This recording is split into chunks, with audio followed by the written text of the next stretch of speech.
जो पिछली वाली वीडियो थी हमने उसमें अपने वेक्टर जो चैप्टर था वो स्टार्ट कर दिया था और उसका इंट्रोडक्शन कर लिया था। जो आज वाली वीडियो है ये आपकी एक्सरसाइज 10.1 के ऊपर बेस है, जो आपकी वेक्टर की पहली एक्सरसाइज है। तो ये स्टार्ट करते हैं अपनी एक्सरसाइज 10.1। ठीक है, तो आपके पास एक्सरसाइज 10.1 एनसीईआरटी बुक को हम स्टार्ट कर रहे हैं।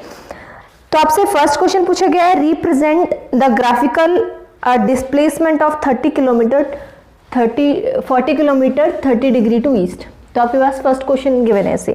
तो आपके पास बोल रखा है कि ईस्ट ऑफ नॉर्थ से ईस्ट की तरफ घूमते हुए आप 30 डिग्री के एंगल पर 40 किलोमीटर क्या करो, अपनी डिस्प्लेसमेंट करो। एक होता है बेटा डिस्टेंस, जो कॉमर्स वाले बच्चे हैं, जो आर्ट्स वाले बच्चे हैं उनको बता देती हूँ। एक डिस्टेंस होता है आपके पास एक टर्म, और एक होती है डिस्प्लेसमेंट। डिस्प्लेसमेंट जो कि आपकी इसमें पूछी गई है, ठीक है। डिस्प्लेसमेंट तो जो डिस्टेंस होता है वो भी आपका मेजर करने के काम आता है कि यहाँ से यहाँ तक का एक पॉइंट दे दिया, ए से बी पर हमें जाना है। तो ए से बी पर जाने की बहुत सारे मेथड है, या तो हम स्ट्रेट चले जाएं, या हम गोल चक्कर निकाल के जाएं, या नीचे का हेमिस्फीयर निकाल के जाएं, या फिर घूम के फिर ऐसे जाएं। तो बहुत सारे मेथड हो गए ना बेटा। ये वैसे आपका कोई रोल नहीं है इसका, पर मैं बताना चाहती हूँ क्योंकि बहुत सारे स्टूडेंट है वो कहेंगे डिस्टेंस और डिस्प्लेसमेंट इसमें फ़र्क क्या है, तो इसलिए बताना चाहती हूँ। तो डिस्टेंस तो ये सारे के सारे आपके क्या है, डिस्टेंस है कि ए से बी पर जाने के जितने भी आपके रास्ते हैं, चाहे वो आपका लॉन्ग रास्ता है चाहे आपका शॉर्टकट रास्ता, वो सारा का सारा क्या होता है, आपका डिस्टेंस होता है। पर अगर पूछा जाए कि डिस्प्लेसमेंट क्या है, तो जो शॉर्टेस्ट डिस्टेंस होता है ना, शॉर्टेस्ट डिस्टेंस,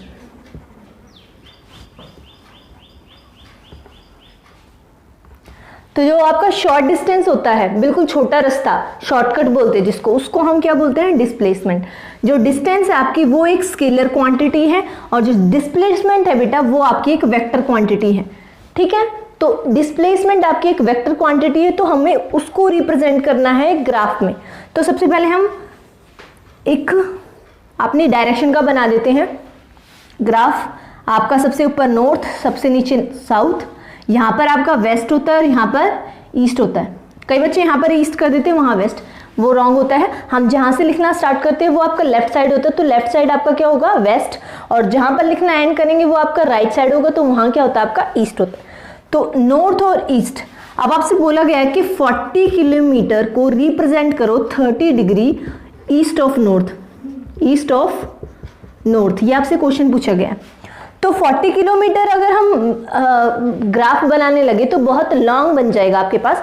तो आप लेट कर लेते हैं, हम इसमें क्या लेट करेंगे, देखिए लेट करेंगे, let 1 centimetre is equal to 1 kilometre, 1 centimetre is equal to 1 kilometre represent कर लिया मैंने।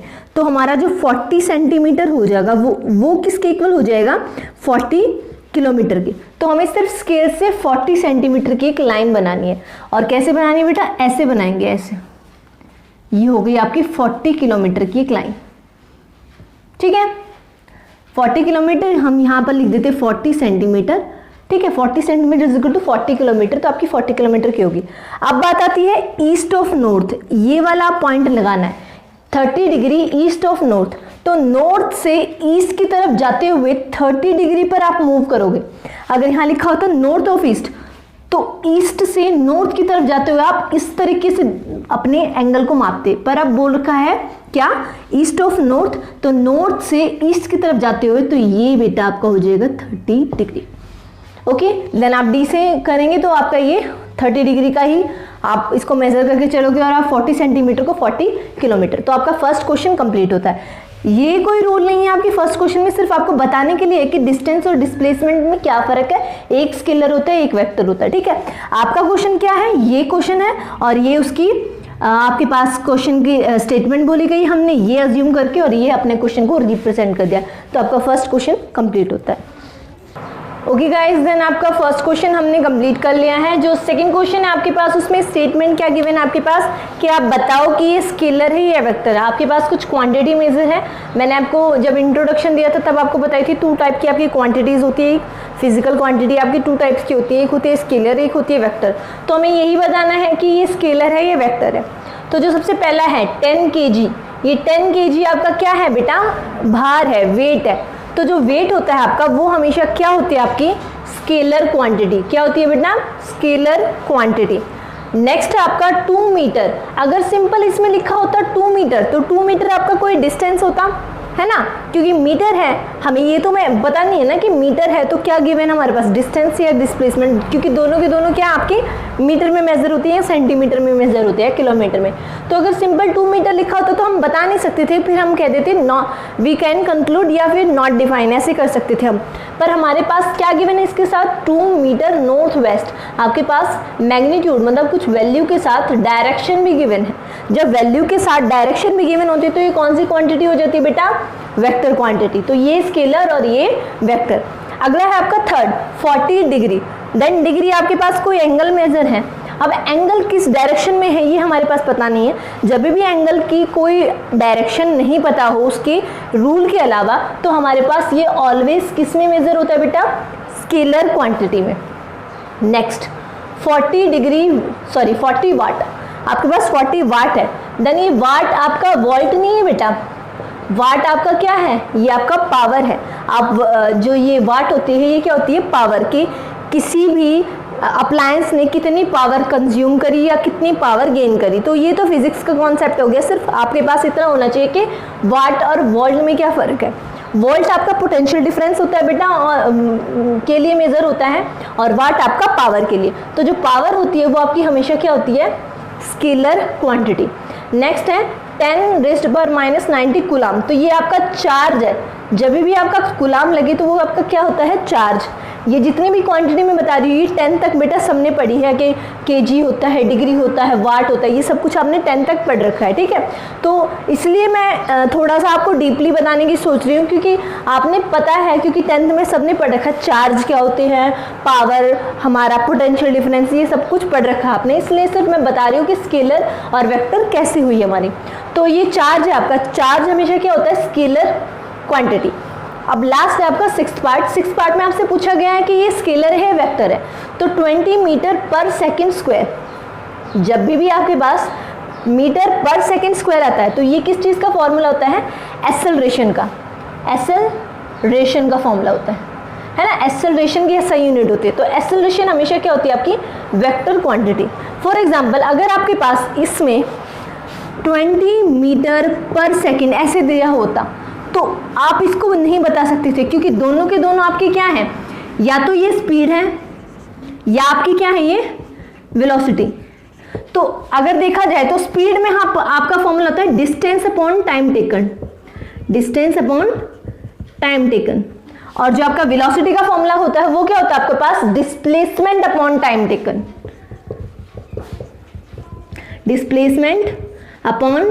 टेकन। तो अगर 20 मीटर पर सेकंड होता तो हमारे पास डिफाइन नहीं था, ये कुछ भी हो सकता है, स्पीड भी और वेलोसिटी भी हमारे पास। तो स्पीड तो आपकी क्या है, स्केलर क्वांटिटी, और वेलोसिटी आपकी क्या है, एक वेक्टर क्वांटिटी। और एक्सेलरेशन क्या होता है, वेलोसिटी अपॉन टाइम, है ना। जो एक्सेलरेशन है उसका फॉर्मूला क्या होता है, वेलोसिटी अपॉन टाइम। तो ये भी आपकी क्या है, वेक्टर। तो आपके पास कंक्लूजन क्या निकल गया कि जितनी भी आपके पास डायरेक्शन के साथ गिवन है वो तो आपकी है वेक्टर, जिसके साथ डायरेक्शन का कोई रोल ही नहीं, हमें कुछ डिफाइन ही नहीं है डायरेक्शन के बारे में, वो आपकी क्या है, स्केलर। ओके बेटा, आपके पास थर्ड क्वेश्चन में भी यही गिवन है, आपको यही क्लासिफाई करना है कि ये स्केलर है या वेक्टर है।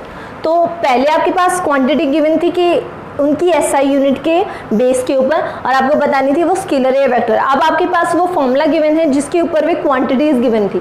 अब जैसे आपके पास फर्स्ट है टाइम पीरियड आपके पास क्या होता है, जो भी आपकी जो वॉच होती है, घड़ी के अंदर जो टाइम पीरियड होता है 1 आवर 1 मिनट 1 आवर 1 मिनट या 1 सेकेंड, तो ये जितने भी होते हैं आपके पास, ये क्या होते हैं आपके पास बेटा, स्केलर क्वांटिटी होते हैं। जो टाइम पीरियड आपके पास हमेशा क्या होता है, स्केलर क्वांटिटी। आगे आपके पास डिस्टेंस का मैंने अभी थोड़ी देर पहले भी बताया था, डिस्टेंस आपका क्या होता है, आपकी स्केलर क्वांटिटी होती है। पर अगर डिस्प्लेसमेंट पूछे तो वो आपकी वेक्टर क्वांटिटी। तो ये आपकी क्या हो जाएगी, डिस्टेंस। तो ये आपकी है स्केलर क्वांटिटी। नेक्स्ट आपका फोर्स। तो मैंने आपको बताया था कि फोर्स जब भी हमसे पूछा जाए, फोर्स लगा रहे हैं हम किसी भी ऑब्जेक्ट पे, तो वो पूछेगा कौन सी डायरेक्शन में, आगे की तरफ, पीछे की तरफ, ऊपर की तरफ या नीचे की तरफ। तो जब भी डायरेक्शन का आ जाता है रोल कि हमने इतना न्यूटन फोर्स लगाया इसके ऊपर, इतना न्यूटन फोर्स किसी ऑब्जेक्ट के ऊपर लगाया, तो वो हमेशा क्या होती है आपकी वेक्टर क्वांटिटी। तो ये आपकी क्या है, वेक्टर क्वांटिटी। नेक्स्ट आपका वेलोसिटी। देन वेलोसिटी भी मैंने आपकी तो थोड़ी देर पहले बताया था, इसका फॉर्मूला होता है डिस्प्लेसमेंट अपॉन टाइम टेकन, और अपॉन में टाइम टेकन होता है, तो ये आपकी क्या होती है हमेशा वेक्टर क्वांटिटी। तो ये आपकी वेक्टर क्वांटिटी होगी। लास्ट है आपका वर्क डन।